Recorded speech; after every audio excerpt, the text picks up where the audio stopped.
Right, so the corruption saga of Keir Starmer's corruption minister has taken an all-new twist, begging more questions in regards to just how much distance this said minister, Tulip Siddiq, has actually placed between herself and the dictatorial regime of Sheikh Hasina, Bangladesh's longest-serving prime minister, which collapsed last year, with Hasina, who is Siddiq's aunt, seeking refuge in India.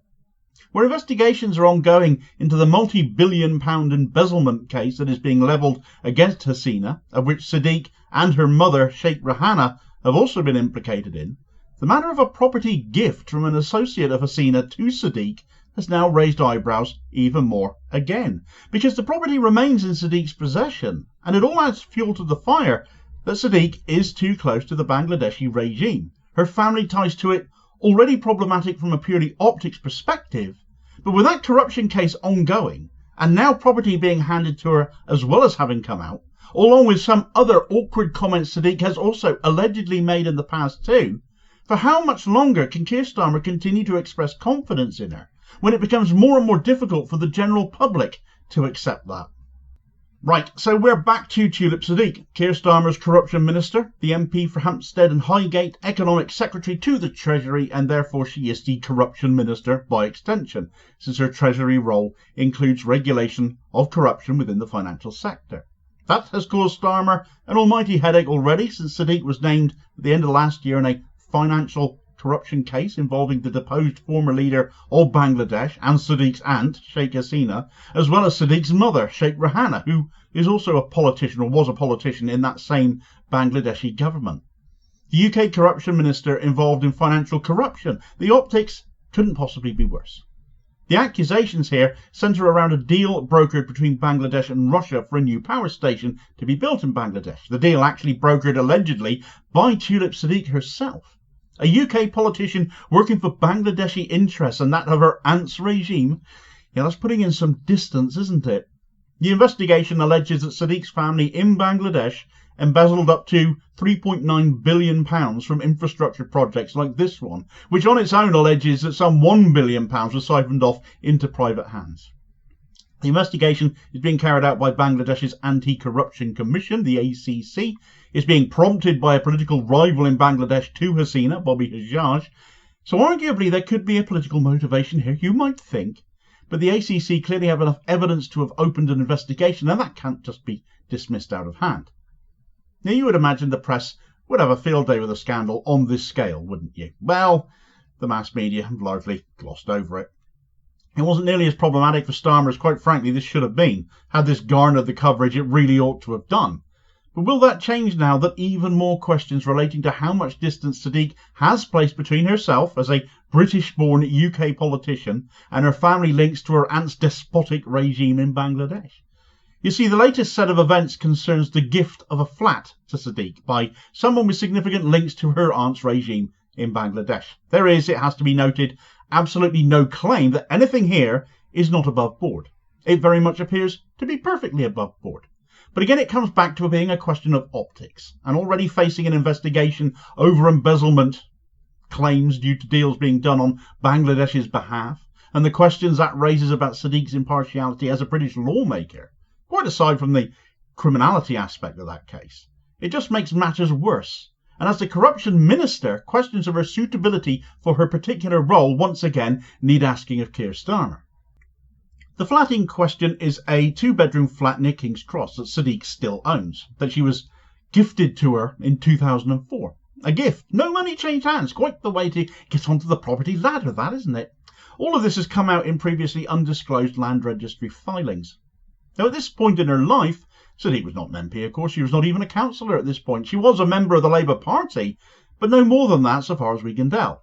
Her only claim to political fame at this point, as far as the UK is concerned, I suppose, were her family ties to Bangladesh, and it is those that saw this flat given to her.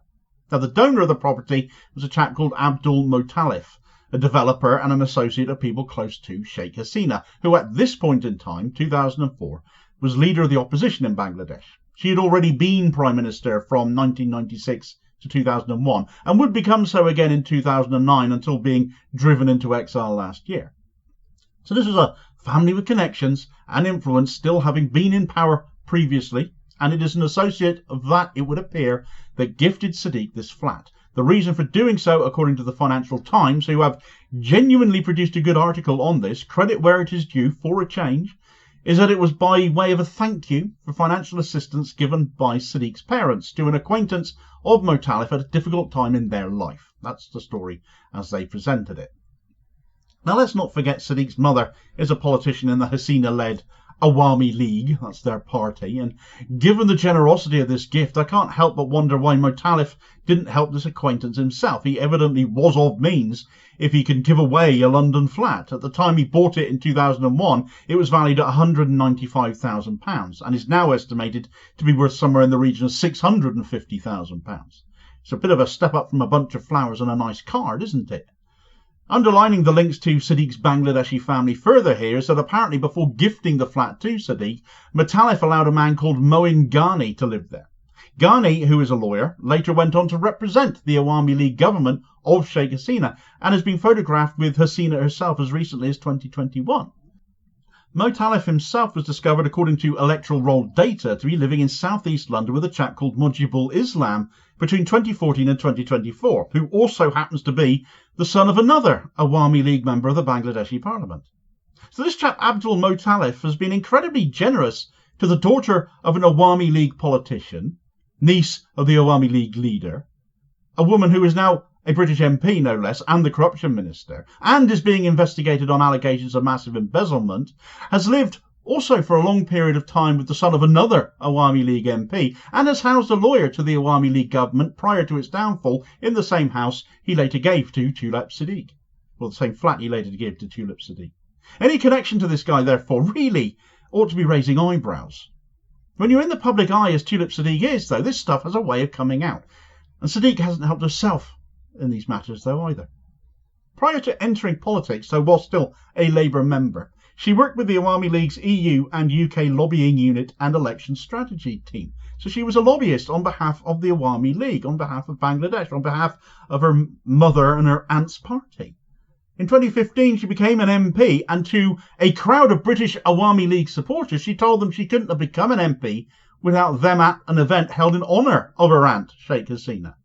According to people the Financial Times spoke to, Awami League affiliates were campaigning with Siddiq during successive general election campaigns to see her re-elected, including back in July, and in 2022, after having extended the lease on her King's Cross flat and having also bought an £865,000 constituency home with her husband, no mortgage apparently existing on either property now either, she rented a £2.1 million home to live in, owned by Abdul Karim, who is an executive member of the UK branch of the Awami League. So for all of Tulip Siddiq's protestations that she had nothing to do with her aunt's regime, the Awami League, accused by the current interim Bangladeshi leader Mohammed Yunus of being fascist, and where rival parties and human rights groups have accused it of rigging elections and carrying out extrajudicial killings, the allegations to the contrary are just mounting up, and therefore how much longer can Keir Starmer get away with turning a blind eye to all of this and continue to express his full support and confidence in Tulip Siddiq? But then with his Zionist backers, is he really any better?